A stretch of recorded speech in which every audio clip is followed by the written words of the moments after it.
विद्यार्थी मित्रांनो, आपल्यासमोर अक्षर समूहाचे समसंबंध या घटकावरील आधारित एक प्रश्न आहे, जो की आपल्या आजच्या बुद्धिमत्ता चाचणी क्रमांक 9 मधील 11व्या क्रमांकाचा प्रश्न होता। प्रश्नामध्ये ए, सी, एफ, जे हा अक्षरगट दिलेला आहे। त्याचबरोबर US, TL हा अक्षरगट दिला आहे। या अक्षरगटाशी जो संबंध आहे त्याच पद्धतीचा संबंध या अक्षरगटाचा 4 पर्यायापैकी कोणत्या अक्षरगटाशी असेल, अशा स्वरूपाचा हा प्रश्न आहे। आणि असा प्रश्न सोडवण्यासाठी आपल्याला सर्वप्रथम काल आपण व्हिडिओमध्ये बघितल्याप्रमाणे ABCD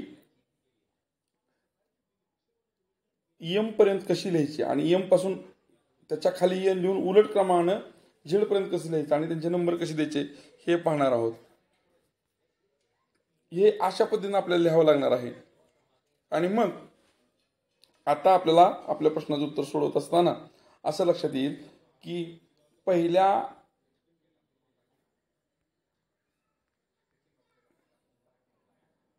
अक्षर समूहामध्ये ए चा क्रमांक 1 आहे, सी चा क्रमांक 3 आहे, एफ चा क्रमांक 6 आहे आणि जे चा क्रमांक 10 आहे। जर एक क्रमांक नीट आपण काळजीपूर्वक बघितले तर आपल्याला लक्षात येईल की इथं 2 न वाढले, इथं 3 न वाढले, इथं 4 न वाढले। म्हणजे वाढ या अक्षरगटामध्ये जी वाढ आहे ती 2, 3 आणि 4 या पद्धतीने आहे। तशाच पद्धतीने आपल्याला या अक्षरगटाचे निरीक्षण करावं लागेल, तेही बघू आपण। आपण या अक्षरगटांचे क्रमांक बघूया। U चा क्रमांक 21 आहे, S चा क्रमांक 19 आहे, P चा क्रमांक 16 आहे आणि L चा क्रमांक 12 आहे। इथं 2 न कमी झाले, इथं 3 न कमी झाले आणि इथं 4 न कमी झाले। हा अक्षर समूह आपण बघितला होता की 2 न वाढलं होतं पहिल्यांदा, परत 3 न वाढलं होतं, परत 4 न वाढलं होतं। इथं मात्र 2 न कमी झाले, 3 न कमी झाले, 4 न कमी झाले। जर हा अक्षर समूह 2 न वाढलेला, 3 न वाढलेला, 4 न वाढलेला असेल तर त्याच्या पुढचा अक्षर समूह हा 2 न कमी, 3 न कमी, 4 न कमी या पद्धतीचा असणार आहे। आपण त्या पद्धतीने अक्षर समूह शोधूया। आपण याचा विचार करूया। पहिल्या अक्षराचा 2 क्रमांक आहे, दुसऱ्या अक्षराचा क्रमांक 4 आहे, तिसऱ्या जी चा क्रमांक 7 आहे आणि के चा क्रमांक 10 आहे।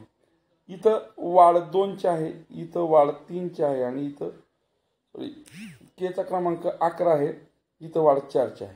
म्हणजे इथल्याप्रमाणे 2, 3, 4 ची वाढ झाली आहे।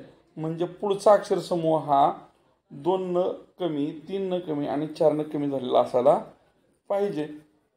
आपण पर्यायाकडून बघूया। आपल्याकडे पहिला पर्याय MNOP आहे। M चा नंबर 13 आहे आणि N चा नंबर 14 आहे। 1 न वाढले, आपल्याला 2 न कमी झालेलं पाहिजे, म्हणजे हा पर्याय उत्तर असू शकत नाही। त्याच्यानंतर आपण दुसऱ्या पर्यायाकडे जाऊया।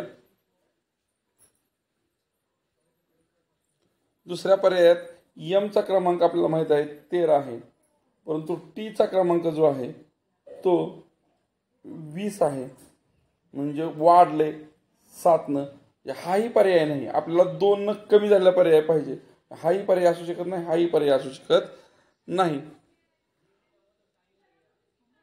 आपल्याला पुढचं बघावं लागेल। फी चा क्रमांक आपला 22 आहे आणि टी चा क्रमांक 20 आहे, म्हणजे इथं 2 न कमी झाले। त्यानंतर टी पासून क्यू पर्यंत आपण जाऊया। टी चा नंबर 20 आहे आणि क्यू चा नंबर 17 आहे, म्हणजे 3 न कमी झालेला आहे।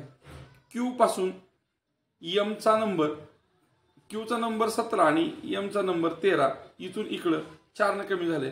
म्हणजे इथला जो गट होता, जो 2 न कमी, परत 3 न कमी आणि परत 4 न कमी झाला होता, त्या पद्धतीनं हा क्रम आहे। आणि म्हणून या प्रश्नाचं उत्तर पर्याय क्रमांक 3 हे असणार आहे।